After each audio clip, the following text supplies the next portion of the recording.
Welcome one more day to an harmony, an opportunity to know our true being deeper.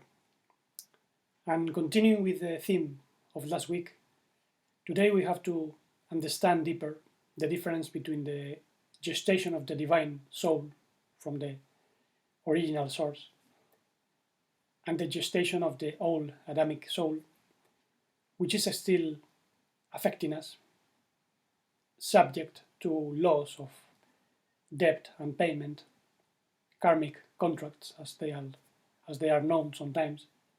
And we have to remember always that the divine soul is not subject to any law of karmic debts because it's perfect. So we have to understand why the Adamic soul is trapped and where it comes from. The Adamic soul that we have now, humans, comes from a different humanity. This is told in different myths, not only in Sumeria and the book of Genesis, many others, but obviously in the book of Genesis, for instance, we are told that the so-called first Adam Arishon, was a living soul, a nefesh chaya, that emerged in different species. Some were reptilian, others were amphibian, others were more bird-like, and they ate from the tree of knowledge of good and bad, which means they mixed with this world of darkness, the 3D world, originating different species from which present humanity descends.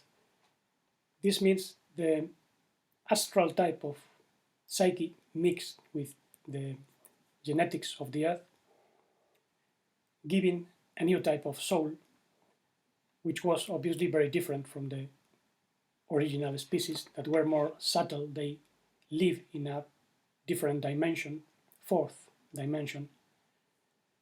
And in this 3D world, the soul began to get fragmented, limited. It didn't have the initial soul, the initial life, Chaya. And this was the fall of Adam. I leave all this in the blog, The Music of Wisdom and Song of Reality, in an article, so you can see the details if you are interested. But keep in mind that after the so-called deluge, the great catastrophe, the soul of humanity began to be developed in 3 degrees or stages, sometimes known as parts of the soul.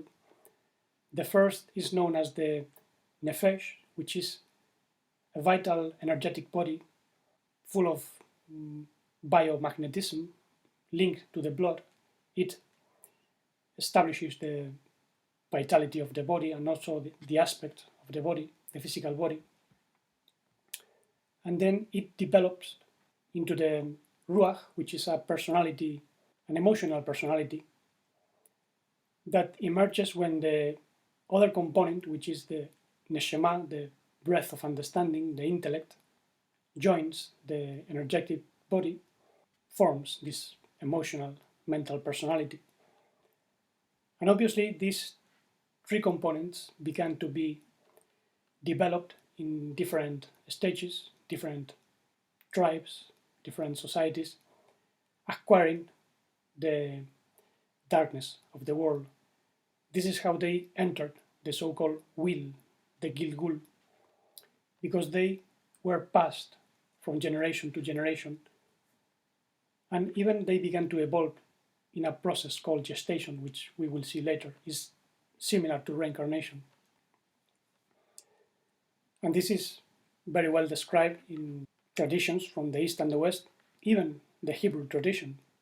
For instance, in the book of Numbers, we read that the existential verb, the Yud Hei Vav Hei, which is a movement of reality, is slow to anger and abounding in steadfast love, forgiving iniquity and transgression. But this movement of consciousness will by no means consider innocent to those who are guilty, and it will visit the iniquity of the fathers on the children to the third and the fourth, up to the third and the fourth. We later will explain how this third and fourth relate to those parts of the soul. We must consider that the soul parts that are generated somehow carry the mistakes of other parts, and they somehow generate each other, like father and son. The son becomes father. And these parts, in the same way they contaminate each other, they can also rectify each other in this old paradigm. However, the repetitions in the Gilgul are not infinite. As we read last week, the soul that sins, the vital soul that sins, will die. So the son will not carry the sins of the father, and so on.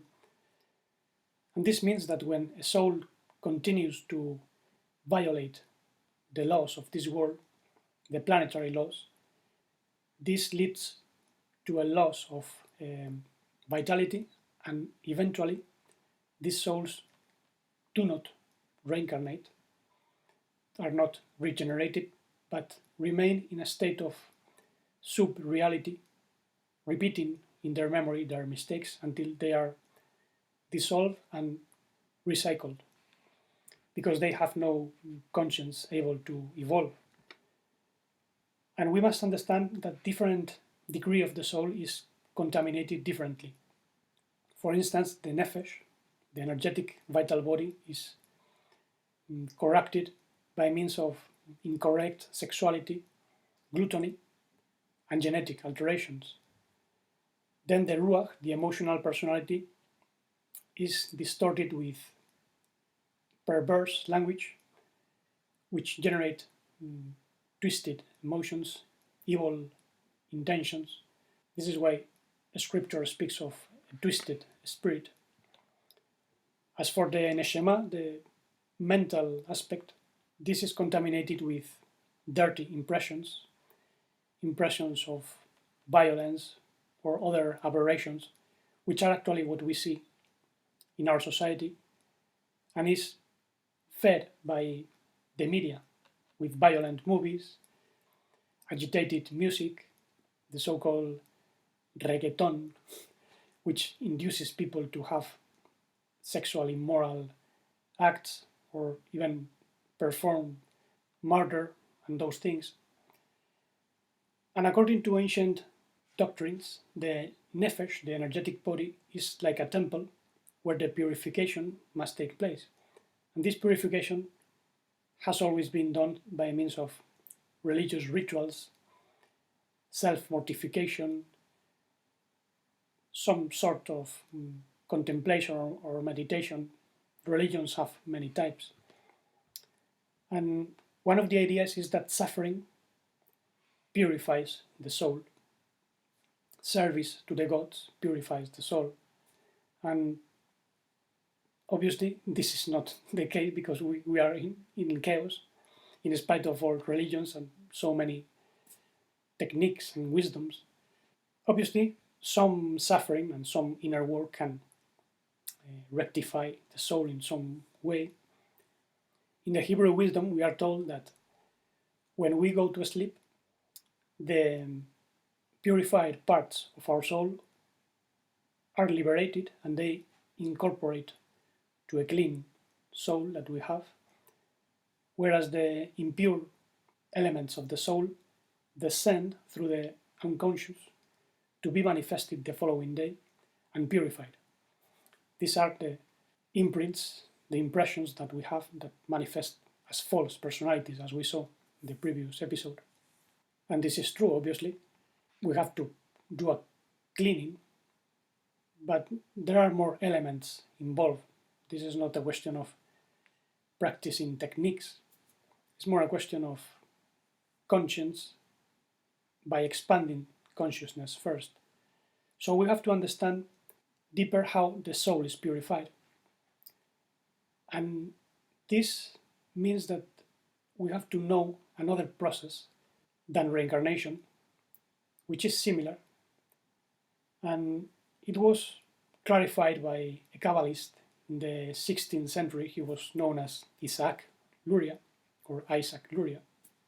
And he spoke of the Ibur, or gestation of the spiritual soul, as different from reincarnation or Gilgul. And the gestation takes place when souls of different degrees of development get attached to a soul that is experiencing reincarnation or a new soul, it depends, in order to help that soul evolve and evolve themselves by doing so. So there are souls that come and get attached to a person with a soul to live the experience of that person and serving as a sort of inner guide. For instance, a ruach, an emotional personality, can get attached to a nefesh, to an energetic body that is emerging in a person, that is growing, in order to raise the vibration. But in this case, it's very unconscious because an emotional personality has no mental power. That comes with the neshama, the mental body, that in some cases can also come from another life, another experience, and get attached consciously to a person in order to help the ruach, the emotional personality of that person, to evolve. And obviously, in this process of gestation, Ibur, the different souls or soul degrees that come can get contaminated with the person. They can lose their higher rank because this world is very dark and is full of deception. And sometimes the memories people have of other lives, other existences, they do not belong to the soul of the person, but to these other soul gestations, which are not incarnating or reincarnating because they do not take flesh. They get into the subtle bodies of the person. And obviously, this is different from the so-called jibuk in Hebrew, which is a demonic possession, when a personality which is distorted tries to take control of the person. A disembodied human personality, for instance, or a demon, a genie, a wicked genie. And according to Hebrew wisdom, a person can have up to 4 different souls living through that person, but not at the same time. Obviously, they swap somehow to help that person evolve and evolve themselves. But the condition is that they have to belong to the same root soul, to the same soul group.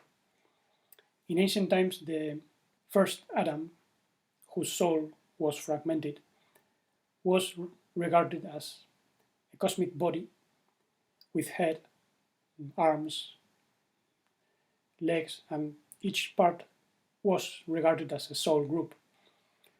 So a ruach that comes from the left arm of the first Adam must or can only evolve in a person that has a nefesh from that same left arm. And this is the origin of the idea regarding the soul sisters, even twin souls, which is when one soul is incarnated in 2 people of different polarities, or different parts of the soul are incarnated in 2 people. There are different variants. We can see that if there is some interest, but it's another issue. And now we have to understand how the development of the soul degrees goes parallel with the soul gestation. Development takes place in octaves. Every 7 years there is some full growth. For instance, the nefesh, the energetic vital body, whether it is new or old, begins to be developed in the uterus of the mother. When the progenitors come together biologically, their souls, their vital souls, also unite. and they form an Adamic embryo with inherited information.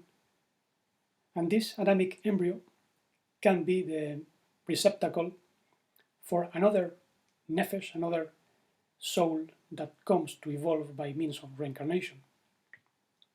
Gilgul, that's not an Ibur, and it develops in the embryo within the uterus of the mother during a process of 7 years, developing a personality of its own, which is different from the personality inherited from the parents, from the family. This can generate some conflict because some children have their own individuality, their own essence, and they also have impulses from the family, and this clashes. And many times the parents repress the essence of the child, imposing social values that they have acquired or their own mindset, and this generates many traumas that have to be cleaned later on. Now, when the child reaches 7 years of development, then he begins to have the formation of the ruach, the emotional personality, because the consciousness begins to expand. Some would say he begins to distinguish between good and evil, and around the age of 13, 14, begins the development of the intellectual part, and this is when the gestation of the mental body can begin.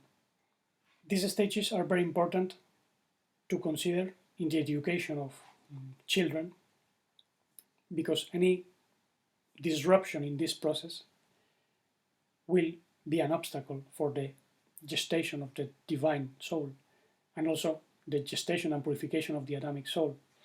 For instance, in the Jewish religion, the children are introduced to the intellectual study of the Torah at the age of 12, 13, more or less. And it's because of this process. Obviously, religion does not help to develop the mind fully.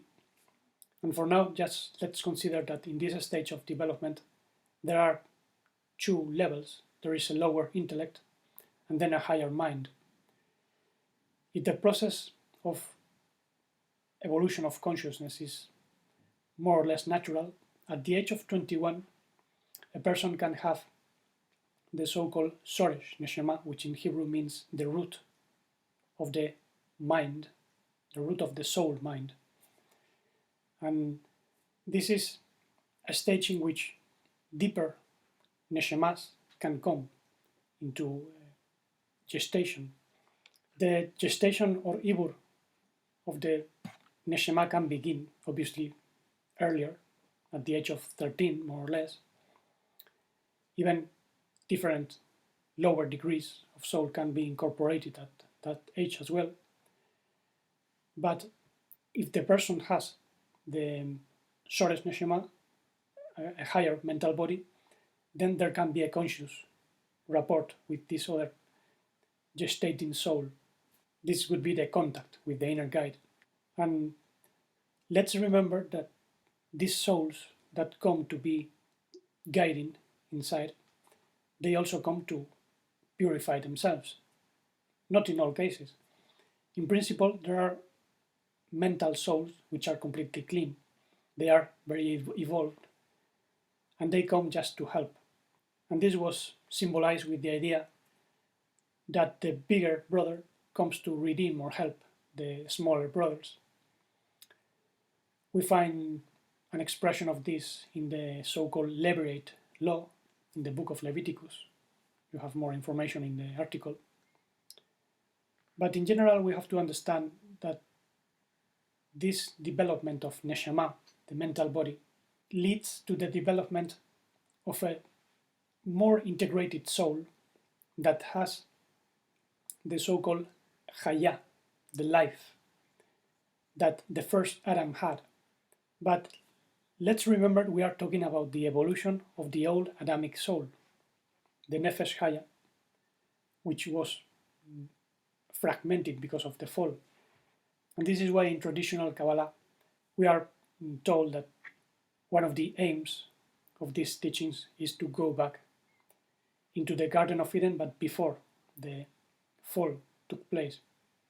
An idea which we find more or less acting in the Judeo-Christian religion and even in Oriental religions, which speak of finding the paradise, the state of bliss, beatitude, contact with pure nature. Obviously, this is possible, but the problem is that the state of the Garden of Eden began to emerge within the space-time electromagnetic construct that we call matrix.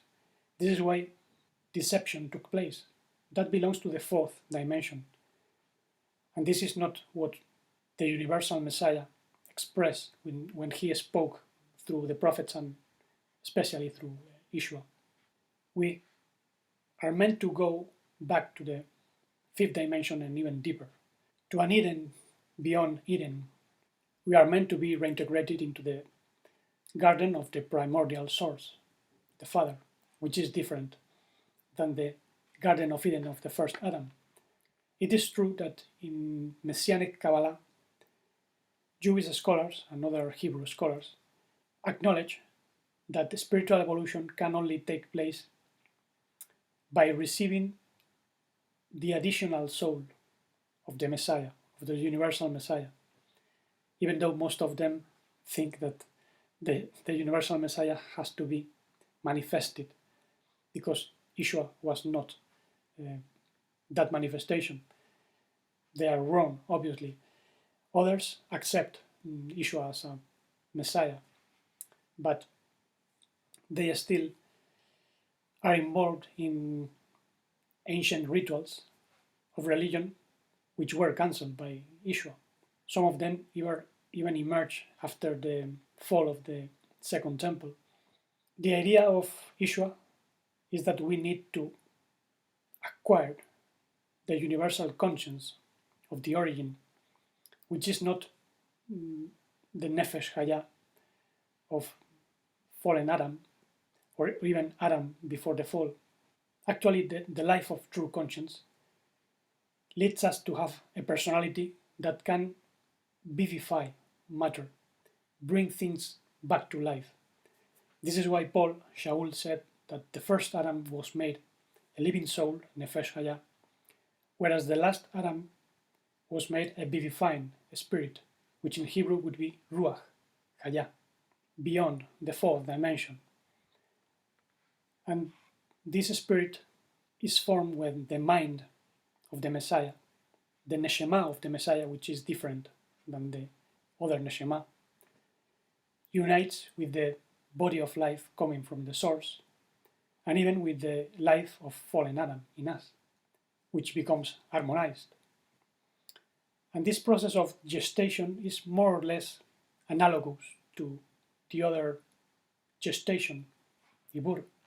And we can describe this process as an embryo soul, an inception of conscience, that eventually becomes a baby soul that maybe requires milk from religion, ideas, stories, fables. But eventually, when the baby is fed properly, he grows and he wants solid food, true teachings.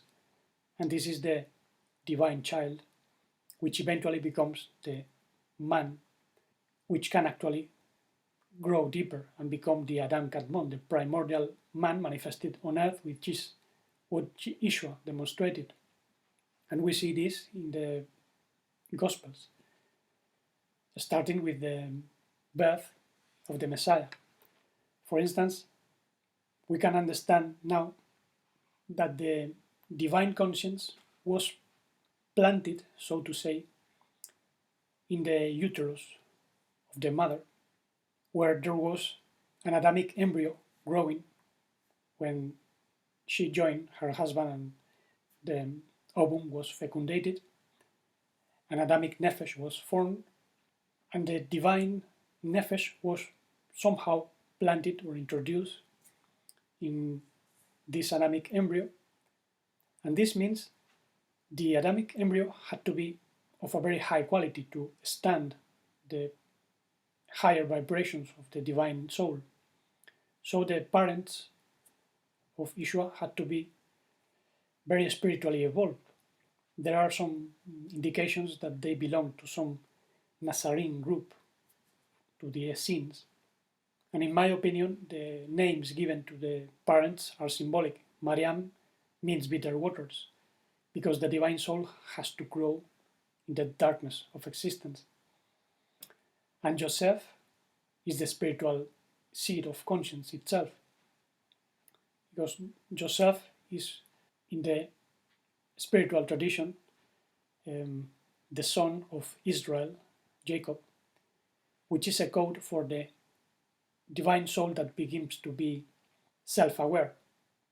Actually, when Joseph remembers his father's face, he overcomes the temptation of the Pharaoh's wife. So Yeshua was born with that seed of conscience inside, and his development was faster. He became a divine child very early. If you don't become like little children, you will not enter the sphere of the divine soul, translated as the kingdom of heaven. He meant that the divine child begins to question reality, to look for the truth. He's hungry for understanding, and he doesn't want the milk of religion anymore. Curiously, in Luke chapter 2, we are told that Yeshua disappeared one day, and he was found in the temple discussing with the doctors of the law, making questions that surprised them. So obviously he had an intelligence above the intelligence of most kids. And he was 12 at that time, which is the period in which most kids are simply introduced to the study of the Torah. But Yeshua had a very deep understanding. Probably at that age he already had the higher mental body, the Shoresh, Neshama, and he would establish a conscious rapport with the inner guide. He was occupying himself with the issues of his father, as he said. And we lose the track of the Messiah from that age as well. We only know of him when he appears in Israel at the age of 30. Obviously, he must have been involved with some work with the Essenes, maybe, and maybe other traditions, but there is not accurate information about this. However, after the symbolic baptism that he underwent with Johanan, he demonstrated that he was the manifestation of the cosmic man, the Adam Katmon. I and the Father are one. I am the way, the truth, and the life. So what I do is what you must do. He wasn't presenting himself as a god to be worshipped as Christians do. He was presenting himself as a pattern of action for those of us who listen and follow. And he began by redeeming his Adamic soul, because he was human after all. He was the Son of Man. He gave himself this title, the Son of Adam. But he redeemed that fallen nature with the life and light from the original source, from the Father, cancelling all transgressions. This is why he said that the son of Adam will be raised like the serpent in the desert with Moses, because the Israelites had elevated their energetic bodies. But obviously Yeshua continued the process, went beyond the stage of Nefesh Hayah. He was not just like Moses. He purified the Adamic soul to an extent that it was fully integrated into the original divine soul. And his mission was to accelerate this process in the rest of the fallen sons of Adam. This is why he said, this temple will be destroyed but in 3 days I will raise it. And he was referring to the temple of his body. This is specified in the Gospels. And we must understand that the third day is the third millennium that we are starting now, according to some calculations, which is after the 2000 years that were started by the coming of the head. So the collective body of the Adam Kadmon has to be still manifested. Then the sons of Adam will become the sons of the Holy One. And this is why he told the apostles, you have followed me in the regeneration or rebirth, palingenesia. We should interpret that pondering deeply. And when the Son of Man, the Son of Adam, sits himself in the throne of his splendor, you will also sit in 12 thrones, judging the 12 tribes of Israel. This is in Matthew 19. And this means that when we connect ourselves to our divine neuron, a neuron from the head of the primordial Adam, we also raise the lower neurons that fell in Israel, because the 12 tribes fell and got scattered. They are scattered all around the world. And the 12 tribes of Israel, in my opinion, are the 12 nerves of the solar plexus in the Adam Kadmon. And according to the prophecy, we are in the time in which the divine sons will manifest. Obviously, those of us who are listening and understanding to some degree these teachings are called to manifest the unconditional love, the life that has not been modified and is perfect, it never fell, the pure conscience and the infinite serenity and blissfulness that comes from the original source. And when we feel this truth inside, it's not even impossible to even manifest the Adam Kadmon to some degree. It might be possible to manifest even the full Adam Kadmon as Yeshua did, because he got to the level of Yehidah, which comes after Chaya. Yehidah is the full union with the head. In him dwelt the fullness of divinity, Paul said. And some of us are working to stabilize Chaya, the level of divine life, this vitality that comes from us. So we can say and feel, I am unconditional love and pure life and conscience in all circumstances of life. Obviously, this is not easy, because handling this higher force in us is very demanding, and we are also being attacked from all sides, from all different kinds of entities, so we don't accomplish our mission. But we must remember with all our might, all our intelligence, where we come from. In my case, from childhood, I remember dwelling in an infinite space of loving light, where there was infinite serenity. And I don't know how I came here, but I know I was given the chance to express all this through a human body. It obviously can take several lives, several existences, because this fullness cannot be manifested at once. But this is not the old Gilgul, the old wheel of reincarnation. It's more similar to Ibur, to the gestation. However, it's also true that since the very first moment we know this, the full manifestation is possible. So if you are listening with interest and understand what I am saying, you surely have a divine child growing inside, you have an neshama, a mental body. And whether you are a new soul or an old soul, that doesn't matter. Let's simply remember that the lesser in the kingdom of heaven, the sphere of the divine soul, will be called greatest on earth.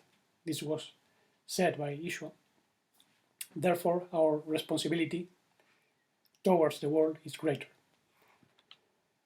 And for now, just remember I leave the article on the blog when it's translated. Thank you very much for listening with attention. I hope this helps you understand deeper. And until the next week, blessings of infinite unconditional love, true light, true life, and blissful serenity.